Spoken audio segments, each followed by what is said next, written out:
إن الحمد لله نحمده ونستعينه ونستغفره ونتوب إليه ونعوذ بالله من شرور أنفسنا ومن سيئات أعمالنا من يهده الله فلا مضل له ومن يضلل فلا هادي له وأشهد أن لا إله إلا الله وحده لا شريك له وأشهد أن محمدا عبده ورسوله. Amma baad,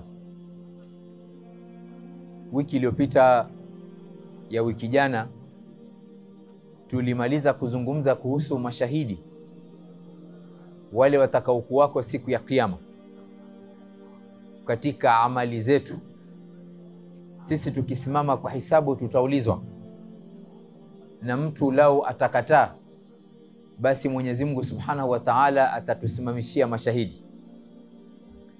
Na mwisho kabisa tukasema kwamba Mwenyezi Mungu Subhanahu wa Ta'ala mwenyewe pia atakuwa shahidi, kwa sababu yeye anaona amali zetu zote zinavyofanywa. Hii leo ni darsa ya 5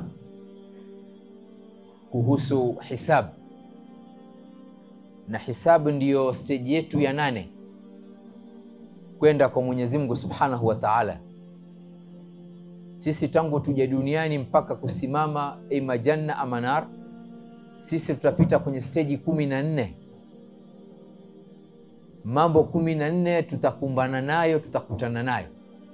Mimi niko kwenye jambo la 8 la hisabu. Tumeanza safari hii kitambo sana, na ile ni darsa 39 tangu tuanze darsa ya kwanza nikifanya utangulizi wa safari hii ya akhira. Leo tunataka tuzungumze kwa nini Mwenyezi Mungu aweke hisabu. Hikma yake ni nini? Sisi Waislamu tunaamini kwamba Mwenyezi Mungu hakuiumba hii dunia bila sababu. Dunia imeumbwa na sababu, na Mwenyezi Mungu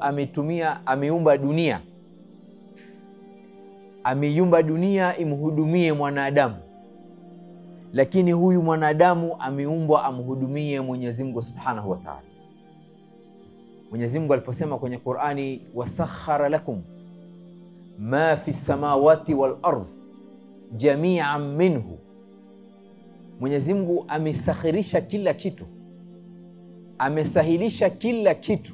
Ma fi samawati wa ma fi al ardh, kwetu sisi. Wasakhara lakum jami'an minhu, zote zimetoka kwa Mwenyezi Mungu Subhanahu wa Ta'ala. Yeye mwanadamu ana kazi moja tu, kumhudumia na kumwabudu Mwenyezi Mungu Subhanahu wa Ta'ala. Baada Mwenyezi Mungu ametuumbia kila kitu, ametupatia kila kitu kwenye dunia, tutasimama kwa hisabu. Atakwenda kutuuliza kwa nini Mwenyezi Mungu asimamishe hisabu. Mwenyezi Mungu akitaka, baada ya sisi kuumbwa na tumefika kwake, tumesimama mbele yake, tugawanya makundi mawili. Lile kundi la peponi likapelekwa peponi, na kundi la motoni likaenda motoni, na hakuna ingeweza kumuuliza Mwenyezi Mungu Subhanahu. Wale ambao hisabu ikimalizika watakuwa peponi, wale watakuwa peponi kwa fadhila za Mwenyezi Mungu Subhanahu, wala sio amali zao. Na wale ambao kwamba watakuwa motoni, hisabu ikimalizika, pia watakuwa motoni kwa uadilifu wa Mwenyezi Mungu Subhanahu. Narudia, wale ambao watakuwa peponi baada ya hisabu watakuwa peponi kwa fadhila za Mwenyezi Mungu Subhanahu wa Ta'ala, sio amali zao. Na wale ambao watakuwa motoni vile vile watakwenda motoni kwa uadilifu wa Mwenyezi Mungu Subhanahu. Jambo hili masahaba walishangaa sana, wakamuuliza Mtume, wala anta, wewe pia huwezi kuingia peponi kwa amali zako? Mtume akasema, wala ana, hata mimi pia, illa an yataghammadani Allahu birahmatihi, ila mimi Mwenyezi Mungu tu anifinike na rehema zake. Sasa hisab ina sababu, ina hikma kwa nini sisi tusimamishwe siku ya Kiyama. Na tukisimamishwa, kila mtu atasimama peke yake. Wayatina yaumal qiyamati fardan, Mwenyezi Mungu anasema kila mtu atatujia siku ya Kiyama mmoja mmoja. Hikma ya kwanza tulisema wiki iliyopita, ni kwamba Mwenyezi Mungu anataka kuwasimamishia hoja wanadamu wazuri na wabaya, na waone uadilifu wa Mwenyezi Mungu Subhanahu wa Ta'ala. Katika majina Mwenyezi Mungu ana jina Al-Adl, wala sio Al-Adil. Al-Adl, kwamba Mwenyezi Mungu uadilifu wake hauna mpaka. Hauwezi kusema uadilifu wa Mwenyezi Mungu umeanza hapa ukamalizika hapa. La. Sasa Mwenyezi Mungu anasema kwamba ameweka hisabu siku ya Kiyama, wale wabaya wasimamishiwe hoja. Mtu asiona mipeleko motoni amedhulumiwa, na wale wazuri vile vile waone uadilifu wa Mwenyezi Mungu Subhanahu wa Ta'ala. Mwenyezi Mungu anasema Suratul Anbiya aya 47, wanadha'u almawazina alqista liyawm alqiyama. Mwenyezi Mungu asema tutaweka mizani kwa uadilifu siku ya Kiyama. Fala tudhlamu nafsun shay'an, hakuna mtu atakayekudhulumiwa chochote. Wa in kana mithqala habatin min khardalin ataina biha wa kafa bina hasibin. Mtu wizani mdogo kabisa wa khardal wa zuri atalipwa zuri, na kwa baya mtu atalipwa baya. Hikma ya pili, kwa nini Mwenyezi Mungu atuwekee hisabu siku ya Kiyama? Mwenyezi Mungu anatuwekea hisabu ili kuwafedhehesha na kuwaogopesha wale wabaya. Yule mtu aliyeishi vibaya hapa duniani, Mwenyezi Mungu anamsimamishia hisabu, amfedheheshe mbele ya viumbe. Viumbe wote wataona ubaya wake. Ni kwa sababu aliambiwa duniani hapa, akaletewa dalili, akaletewa mitume, akaletewa dawa. Hakuna sababu, na ilmu ilivyopanuka leo kwa sababu ya teknolojia, mtu hana sababu kusema hakuona wala hajui. Sasa wale Mwenyezi Mungu anawawekea hisabu litaubihim, kuwafedhehesha. Kwa sababu yule mbaya, kuna mbaya hapa duniani alipiga kifua akafanya anavyotaka yeye. Mwenyezi Mungu atamuonyesha mbele ya viumbe. Wa taqri'ihim, na kuwaogopesha. Kwa mfano Firaun alitumia nguvu zake, alitumia uwezo wake, alitumia cheo chake, alitumia mashinari aliyokuwa nayo, akafanya anavyotaka mpaka akadai uungu, akasema ana rabbukumul a'la. Baada ya kuadhibiwa na maji, Mwenyezi Mungu atamsimamishia hisabu, amfedheheshe mbele ya viumbe wote. Na angalia ukubwa na uwezo wa Mwenyezi Mungu Subhanahu kuhusu kisa cha Firaun. Firaun alikuwa akiwachinja wale watoto Banu Israili, akiwaitia kwenye maji wa kiume. Sababu alipitisha sharia Firaun kwamba mtoto akizaliwa mwanaume katika Banu Israili achinjwe. Watoto kawa wanachinjwa, wanatupwa kwenye Nili, kwenye maji ya Nili. Mwenyezi Mungu aliyatumia haya maji kumwangamiza nayo. Ile Nili ambao watoto walikuwa wakiwatupa, Mwenyezi Mungu aliyatumia ile maji kumwangamiza Firaun. Mwenyezi Mungu anasema kwenye Qur'ani, walau tara idh wuqifu ala rabbihim, wale wabaya lao watasimamishwa mbele ya Mwenyezi Mungu. Qala alaysa hadha bilhaq, Mwenyezi Mungu atawauliza, si ndio hii ile haki mlikuwa mnakataa? Hii si haki banaonyesha ile siku ya hisabu. Si ndio hii siku ya hisabu nyinyi mlikuwa mnakataa? Yaumul haq ndio hii. Qalu bala, tasema ndio hii, tumiamini sasa. Wa rabbina, wataapa kwa Mwenyezi Mungu. Mwenyezi Mungu atawaambia fadhuqul adhaba bima kuntum takfurun, basi leo mtapata adhabu kwa mlivyokuwa mkikataa duniani. Duniani walikataa. Firauni ni hivyo, Abu Lahab ni hivyo, Abu Jahli ni hivyo, Umayy ibn Khalaf ni hivyo, na kila mtu aliyekuwa mbaya duniani akiambiwa, Mwenyezi Mungu atamuuliza kule, alaysa hadha bilhaq, hii ndio siku ulikuwa unakataa? Watasema bala, si tumekubali, leo tumesimamishwa mbele yako. Mwenyezi Mungu atawaambia fadhuqul adhaba bima kuntum takfurun, anawasimamishia hisabu Mwenyezi Mungu ili kuwafedhehesha mbele ya viumbe wote. Mwenyezi Mungu anasema tena suratu Shuara, waburrizatil jahimu lilghawin, na Mwenyezi Mungu atafanya ule moto wa jahannam uwe wazi, ndio waburrizat lilghawin, kwa wale watu wabaya, lidhalin. Waqila lahum, Mwenyezi Mungu atawaambia, aina ma kuntum ta'budun, wako wapi ile miungu mlikuwa mkiabudu kule duniani? Vile vitu mlikuwa mkiabudu viko wapi? Aina ma kuntum ta'budun, ikiwa nyinyi mnaabudu masanamu, yaleteni yawasaidie. Ilikuwa mtu anaabudu hawa, kuna mtu anaabudu hawa, matamaniwa yake ya moyo wake ndio Mungu wake, hataki kujua qala Allah wala qala Rasul, yeye anafuata tu matamaniwa yake. Mwenyezi Mungu anasema, afaraaita alladhi takhadha ilahahu hawahu, yeye anafuata hawa zake ndiye Mungu wake. Wa adhallahu Allahu ala ilm, yeye amepotea na alikuwa anajua, lakini alifuata hawa zake. Sababu ya tatu, Mwenyezi Mungu anasimamisha hisabu siku ya Kiyama ni kuwa wajue wale waliokuwa wabaya duniani kwamba wao wameamrishwa kuifuata dini yote kwa ukamilifu, lakini kuna watu hapa duniani walichagua amri za kufuata, walichagua makatazo ya kuwa mbali nayo, wakachagua kwenye hii dini mambo ambayo kwamba yanakubaliana na wanavyotaka wao. Mwenyezi Mungu atasimamisha siku ya Kiyama hisabu kwa hawa ili wajue kwamba hii dini inafuatwa yote kamili.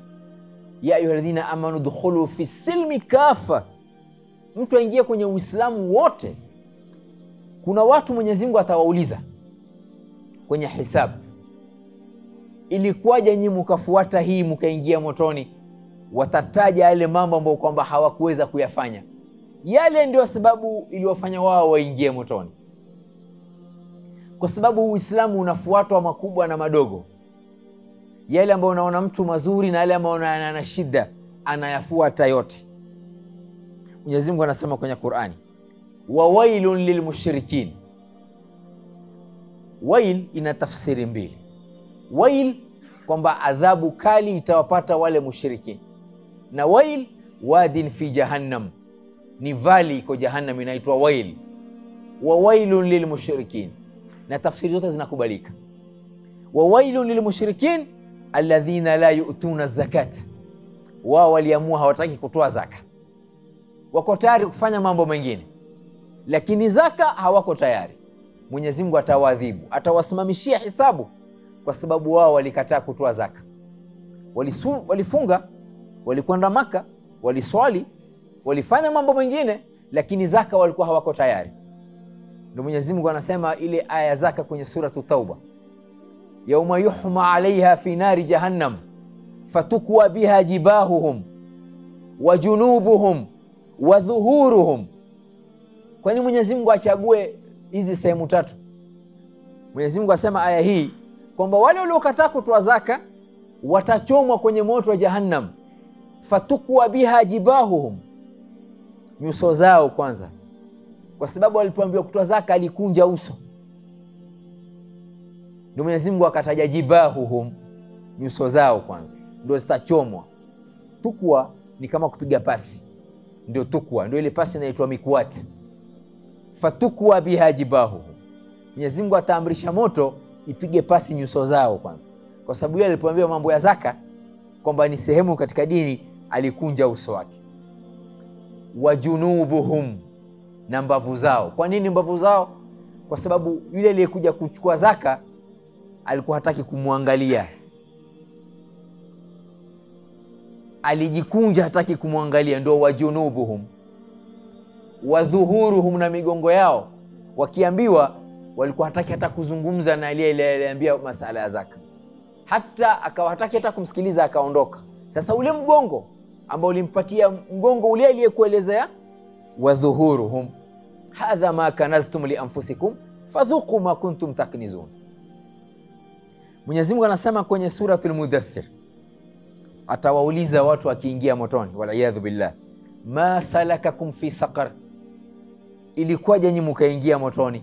Watatoa sababu zao, watasema lam nakum minal musallin, duniani ilikuwa hatuswali sisi, tuko tayari kufanya mambo mengine, swala hatutaki. Walam nakunu tu'imul miskin, na tulikuwa hatuwapatii wale wenye wanahitaji chakula. Wa kunna nakhudhu ma'al khaidhin, na sisi ilikuwa tukichanganyikana na wale watu wa batil. Nakhudhu ma'al khaidhin wa kunna nukadhibu biyaumiddin, na tulikuwa tukikanusha hii siku ya kiyama. Hizi ndio sababu zao, mambo madogo madogo, lakini ndio yaliwaingiza motoni. Wao wanaona ni madogo, lakini ndio yaliwaingiza motoni.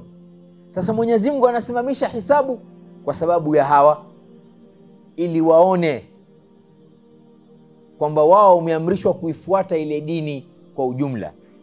Sababu ya 4, kwa nini Mwenyezi Mungu asimamisha hisabu siku ya kiyama? Anasimamisha hisabu Mwenyezi Mungu siku ya kiyama kwa sababu ya kuwalipa wale wema kwa wema wao. Kuna mtu alifanya wema hapa duniani, akamsaidia yatima, akasaidia mwanafunzi aende asome, alimsaidia mgonjwa, alitoa damu yake, alisaidia msikiti, alisimamia idawa, alikaa hapa kwenye darsa, alifunga, akafanya itikafu, akaenda umra, akaenda haji, akatoa zaka, akamsaidia mwenye shida, akasimama na fulani. Yale yapite bure hivi? La la la la, hal jazaa'u al-ihsani illa al-ihsan. Ile mtu ni wema amefanya hapa duniani, pengine alijinyima ama alitafuta, yeye alikuwa hana, lakini akampigia fulani simu, akaenda akamjulia, akafuatana na yeye hana uwezo wa mali, lakini nguvu zake, jasho lake, neno lake, kalamu yake, fikra yake, bure. La la la, yendi bure. Mwenyezi Mungu anasimamisha hisabu ili huyu alipwe kwa wema aliyofanya hapa duniani kwa ajili ya Mwenyezi Mungu. Ikiwa ni sadaka alifanya, vile vile huyu analipwa kwa sababu yeye aliupinda moyo wake, aliushinda moyo wake, akawa mbali na yale mambo Mwenyezi Mungu aliyokataza. Shahwa nazo alitamani, alitaka kufanya, lakini aliushinda moyo wake, akawa mbali na yale makatazo. Huyu vile vile lazima aende alipwe kwa sababu alifanya kwa ajili ya Mwenyezi Mungu Subhana. Mwenyezi Mungu anasema kwenye suratul Qalam, afanaj'alu almuslimina kalmujrimin ma lakum kayfa tahkumun. Yani Mwenyezi Mungu anauliza, afanaj'alu almuslimina kalmujrimin, iwe sawa sawa kiyama na akhira na duniani wale muslimina na mujrimin? Hisabu sio sawa sawa kabisa. Ma lakum kayfa tahkumun, nyinyi mnahukumu vipi? Kwamba lazima hukumu iwe tofauti, hukumu ya yule muslim na hukumu ya yule mujrim iwe hukumu tofauti. Aya ya kabla yake Mwenyezi Mungu anasema, innal muttaqina inda rabbihim jannatin na'im, wale wachaji Mungu kwa Mwenyezi Mungu watapata jannatin na'im, yale mabustani yenye neema. Ndio Mwenyezi Mungu anasema, afanaj'alul muslimina kalmujrimin, huyo atalipwa janna kwa sababu hapa duniani walikuwa tofauti muslimina na mujrimin. Aya nyingine Mwenyezi Mungu anasema suratu Sad aya 28, am naj'alu alladhina amanu wa amilus salihat kalmufsidina fil ard am naj'alu almuttaqina kalfujjar. Mwenyezi Mungu suali ya kustaajabu, tufanye wale walioamini na waliofanya wema kalmufsidina fil ard, wawe sawa sawa na wale waliofanya fasadi kwenye ardhi, am naj'alu almuttaqina kalfujjar, ama wale waliochaji Mungu wawe sawa sawa na watu wabaya, hisabu yao si sawa sawa. Mwenyezi Mungu anasimamisha hisabu ili hawa wazuri walipe kwa wazuri waliofanya. Suratul Qamar, mwisho wa suratul Qamar Mwenyezi Mungu anasema, wa kullu shay'in fa'aluhu fi zubur, kila walichokifanya mtu fi zubur, kiko kwenye kitabu chake. Wa kullu saghirin wa kabirin mustatar, na kila dogo na kubwa limeandikwa. Innal muttaqina fi jannatin wa nahar fi maq'adi sidqin inda malikin muqtadir. Lakini ile jannatin wa nahar mpaka iwe sifa hizi, innal muttaqina, wachaji Mungu, hawa walikuwa na takwa. Kwa hivyo lazima waende kwenye jannatin wa nahar fi maq'adi sidq inda malikin muqtadir, kwa sababu ya wema waliofanya. Aya hizi tu bilmunasaba hayusiki na darsa, nataja kwamba aya hizi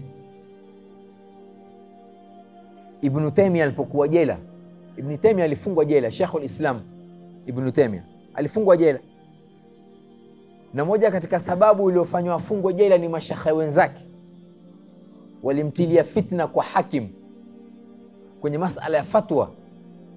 Shekhe akashikwa akawekwa ndani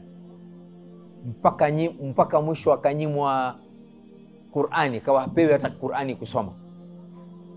Alipokuwa jela, kwa sababu ni hafidh al-Qur'ani, kawa anaisoma Qur'ani. Yeye alikuwa anataka kuishika tu ile Qur'ani, amitamani aione, akawa anasoma an dhahri qalb.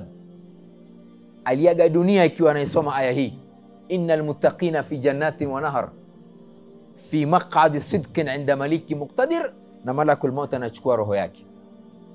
Alama za husnul khatima, kwamba yeye anaaga dunia akisoma masala ya janna, fi jannatin wa nahar fi maq'adi sidqin 'inda maliki muqtadir. Imam Sheikhul Islam Ibn Taymiyyah rahimahullah. Hizo ndio sababu 4 kwa nini Mwenyezi Mungu asimamishe hisabu siku ya Kiyama. Ni siku lazima tuiogope, siku ya hisabu lazima tuiogope. Lakini wanavyoni wanasema falaysa alkhaifu man yabki wa yamsahu aynayhi, ule anayogopa si yule ambaye kwamba yeye atalia alafu atafuta machozi. La la la, huyo hajaogopa. Walakin alkhaif, ule anayogopa wa kweli kweli, man yatruku ma yakhafu an yuhasib Allahu alayhi, ni yule ambaye kwamba yeye anaogopa akaacha jambo ambalo kwamba atakwenda kuulizwa nalo siku ya Kiyama. Yule ndio khaif. Yule ambaye kwamba yeye atalia alafu atafuta machozi, hajaogopa sawa sawa. Ile pengine amesikia aya akaogopa akatoka na machozi, ama yuko itikafa akakumbuka akalia akatoka na machozi. Al-khaif laysa man yabki wa yamsahu aynayhi, walakin al-khaif ma yakhafu man yatruku ma yakhafu an yuhasibahu Allahu alayhi, ni yule ambaye kwamba anaogopa kufanya mambo atakwenda kusimamishwa aulizwe. Yule ndio al-khaiful haqiqi, yule ndio mchaji Mungu, yule ndio anayogopa Mwenyezi Mungu sawa sawa. Wacha nitaje kwa muda uliobaki anwaul hisab. Hisabu zitakuwa ngapi? Mada ya hisabu ni ndefu. Leo ni darasa ya 5 ya hisabu, na sijataja vitu gani tutaulizwa kwenye hisabu. Kuna aina 3 ya hisabu.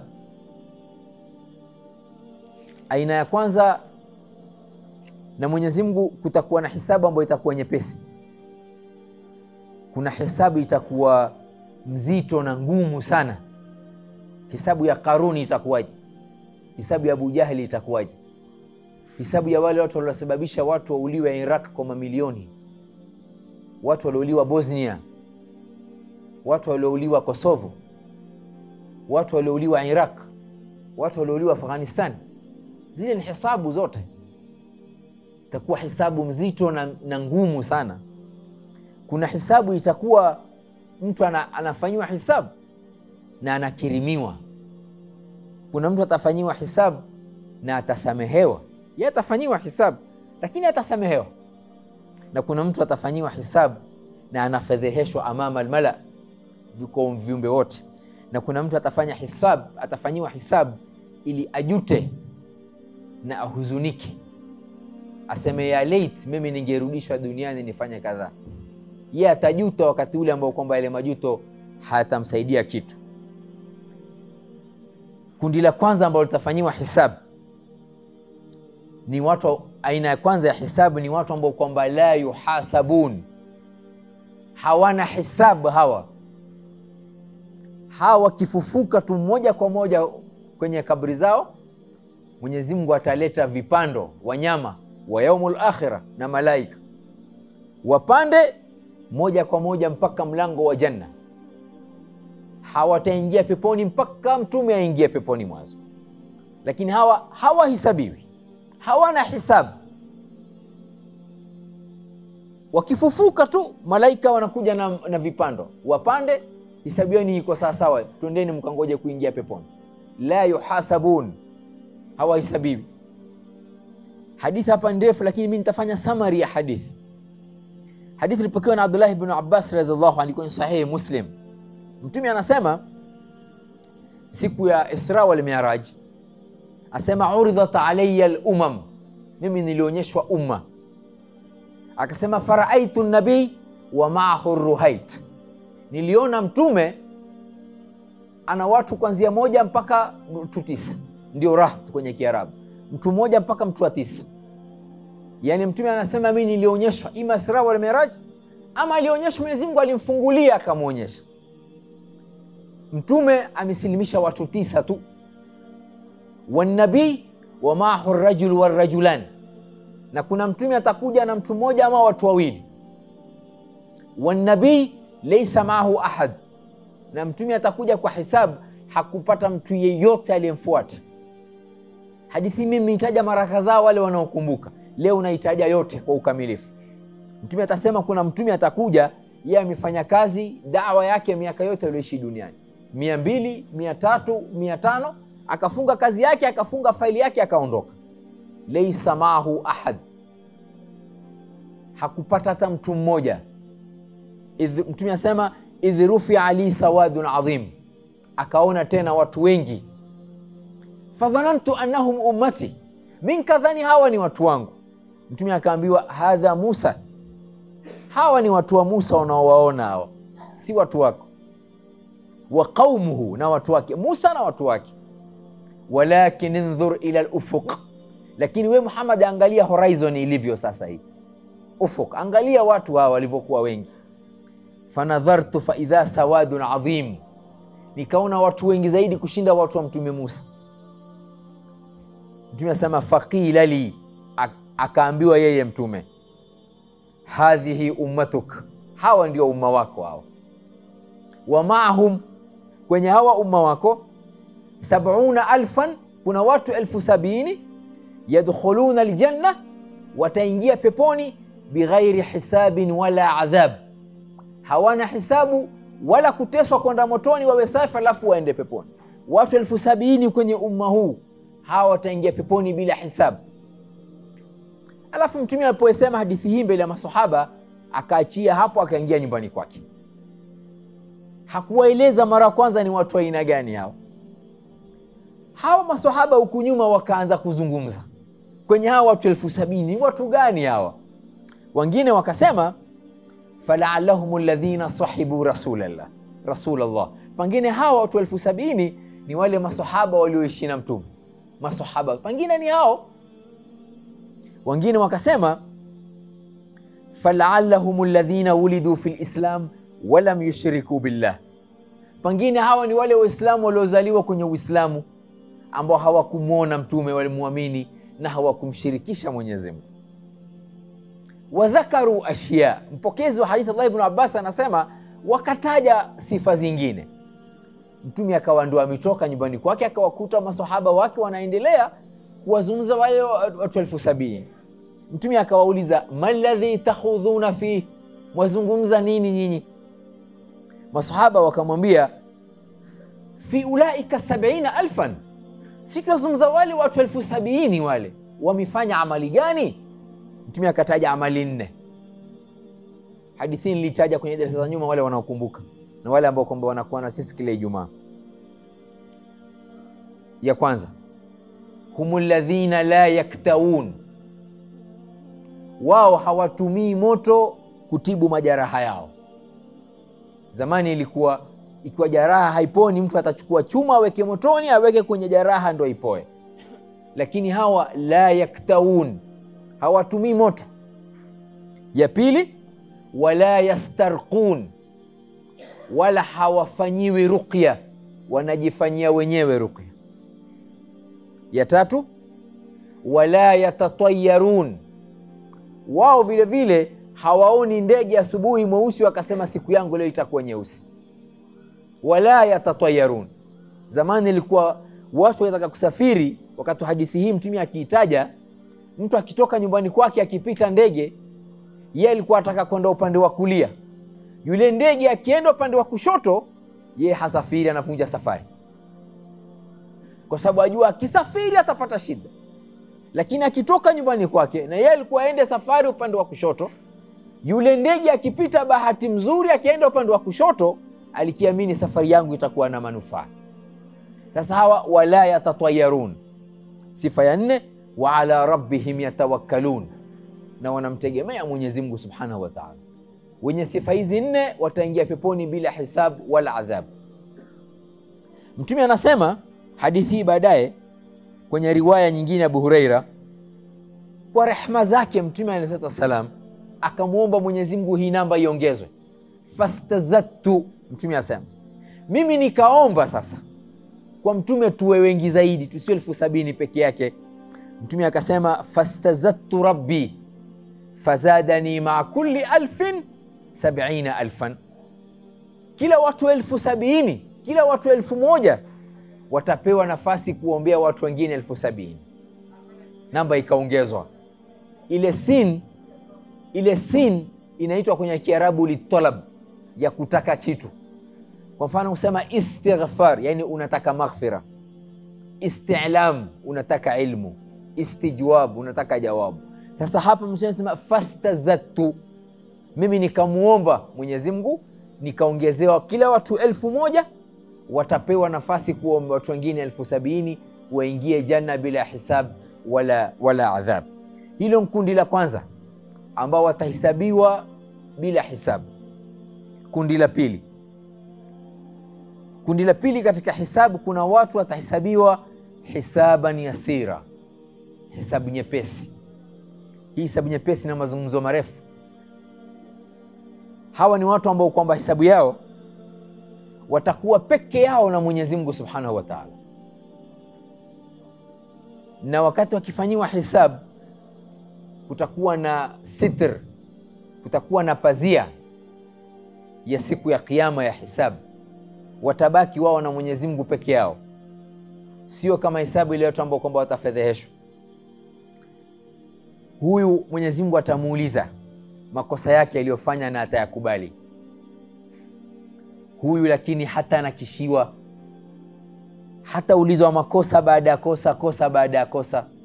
Ye kitabu chake kitaletwa, ataonyeshwa mambo yake na atakubalishwa, na atasema mimi kweli nimefanya, lakini mimi ya Rabb naomba msamaha. Mwenyezi Mungu atamsamehe na ataingia peponi. Aya sisi tunayosoma tumesikia mara nyingi kwenye suratul Inshiqaq. Mwenyezi Mungu anasema fa amma man utiya kitabahu biyaminihi, yule ambaye kwamba atapewa kitabu chake kwa mkono wake wa kulia, fasawfa yuhasabu hisaban yasira, atahesabiwa hisabu nyepesi. Biaisha kwenye aya hii anasema, nilimsikia Mtume akisema laysa ahadun yuhasab illa halak. Mtume akisema yule ambaye kwamba atahesabiwa kwa kila kosa ataangamia. Mimi nikamwambia Mtume, alaysa yaqulu Allahu Ta'ala, si Mwenyezi Mungu anasema fa amma man utiya kitabahu biyaminihi fasawfa yuhasabu hisaban yasira? Kwa nini huyu ateswe sasa na ashasema hapa hisaban yasira, kitabu chake kwa mkono wa kulia? Mtume akamwambia dhaka al-ardh, hiyo hisaban yasira sio hisabu, ni kupewa tu kitabu chake ndio yuhasabu hisaban yasira. Mtu asifikirie kwamba hisaban yasira ni ile hisabu. La. Ile yuhasabu hisaban yasira ni apewe kitabu chake, aonyeshe mambo aliyofanya hapa duniani. Ndio Mtume akasema dhaka al-ardhu yu'radhun wa man nuqisha al-hisaba udhib, yule atakayekunakishiwa kosa baada ya kosa, yule ndo ambaye kwamba yeye ataangamia. Riwaya nyingine ya Bi Aisha vile vile anasema mimi nimesikia Mtume akisema katika dua zake, Allahumma hasibni hisaban yasira. Hebu fikiria Mtume na yeye ghufira lahu ma taqaddama min dhanbi, na yeye hana hisabu wala adhabu, na yeye ndio mtu wa kwanza ambaye kwamba atafungua janna watu waingie, lakini katika dua zake alikuwa akisema Allahumma hasibni hisaban yasira. Mimi nafaa niseme vipi? Mtume alikuwa anasema ni hisabu nyepesi, anamwomba Mwenyezi Mungu. Falamma saraf, Mtume alipoondoka, qult, akamuuliza baadaye, mal hisabu yasir, hisabu yasiri ni gani? Mtume akamwambia yundharu fi kitabihi, huyu mwenye hisabu yasir kitaangaliwa kitabu chake, wayutajawaz anhu, lakini atapitishwa. Mtume akasema innahu man nuqisha alhisaba yawma idhin ya Aisha halak, yule ambaye kwamba itafuatwa kosa baada ya kosa, yule ataangamia, atakwenda motoni. Lakini hisabu ya sir, mtu ataangaliwa kitabu chake, lakini yutajawaz anhu, atasamehewa, lakini kitabu chake lazima aone mazuri yake na mabaya yake. Hii dua Allahumma hasibni hisaban yasira nitaiweka kwa group leo. Wiki iliyopita niliweka ile duaul karb ambayo tumesema mtu akipata shida aombe la ilaha illa Allahul azimul halim mpaka mwisho wake. Hii naiweka leo nikimaliza darasa inshallah kwa group tutaipata. Hadithi ya Ibn Umar radhiallahu anhu anasema siku ya kiyama, Mtume anasema yadnu ahadukum min rabbih, siku ya kiyama hisabu itakuwa mtu atakuwa karibu na Mola wake, hatta yadha kanafahu alayhi, mpaka Mwenyezi Mungu ataweka pazia, atabaki yeye na Mwenyezi Mungu peke yake. Fayaqul, Mwenyezi Mungu atamwambia yule mja wake, amilta kadha wa kadha, wewe ndio ulifanya makosa haya na makosa haya? Fayaqulu naam, atasema naam ya Rabb, mimi nilifanya. Wayaqul, ataulizwa tena na Mwenyezi Mungu, amilta kadha wa kadha, wewe ndio ulifanya makosa haya? Atasema naam, mimi nimekubali. Fayuqarriruhu, atakubali makosa yake. Kisha Mwenyezi Mungu atamwambia mja wake, inni sartartu alayka fi dunya, haya makosa yako niliyastiri duniani, ilikuwa hayaonekani kwenye uso wako, yalikuwa hayatoi harufu mbaya, ulikuwa ufuatani nayo, ulikuwa hulali nayo. Yale makosa mimi nilikustiri duniani, na ndio sir ya jina la Mwenyezi Mungu As-Sittir. Katika majina ya Mwenyezi Mungu ana jina As-Sittir, kwamba yeye anamstiri mja wake, yale makosa aliyofanya hapa duniani hayaonekani kwenye uso wake, wala hayatoi harufu, wala hayafuatani na yeye. Yeye kufanya makosa akaondoka mahali pa makosa akawa yuko sawa sawa, Mwenyezi Mungu alimstiri. Mwenyezi Mungu atamwambia satartu alayka fi dunya, nilikustiri hapa duniani, fa ana aghfiruha laka alyawm, na leo pia mimi nimekustiri, nimekusamehe, ingia peponi. Lakini huyu ana hisabu ya sir, atasimamishwa aulizwe. Hii ndio hisabu ya sir kwake. Kwa sababu ya wakati nimebakisha kundi la mwisho. Taib, kundi la mwisho ni kundi ambalo kwamba yuhasabuna hisaban asira, hawa watahesabiwa hisabu mzito sana. Mmoja wao huyu ambaye atahesabiwa hisabu mzito ni yule ambaye kwamba itafuatwa kosa baada ya kosa. Kila amali aliyofanya mbaya ataulizwa, ilikuwaje, kwa nini ulifanya hivi, na maswali kuhusu swala lile. Hapo sasa akikataa anaanakishiwa na udhib, huyu atakuwa ni mwenye kuadhibiwa. Mimi kwa sababu ya wakati itabidi nisimame hapa leo. Mimi napenda kusimama hapa, na inshallah tutakutana baada hiyo Ijumaa nyingine tuendelee na darasa yetu. Rabbana taqabbal minna innaka antas samiul alim wa tub alayna innaka antat tawwabur rahim. Rabbana la tuzigh qulubana ba'da idh hadaytana wa hab lana min ladunka rahmatan innaka antal wahhab. Allahumma innaka afuwun tuhibbul afwa fa'fu anna. Allahumma innaka afuwun tuhibbul afwa fa'fu anna. Allahumma innaka afuwun tuhibbul afwa fa'fu anna. Subhanakallahumma bihamdik ashhadu an la ilaha illa anta astaghfiruka wa atubu ilayk.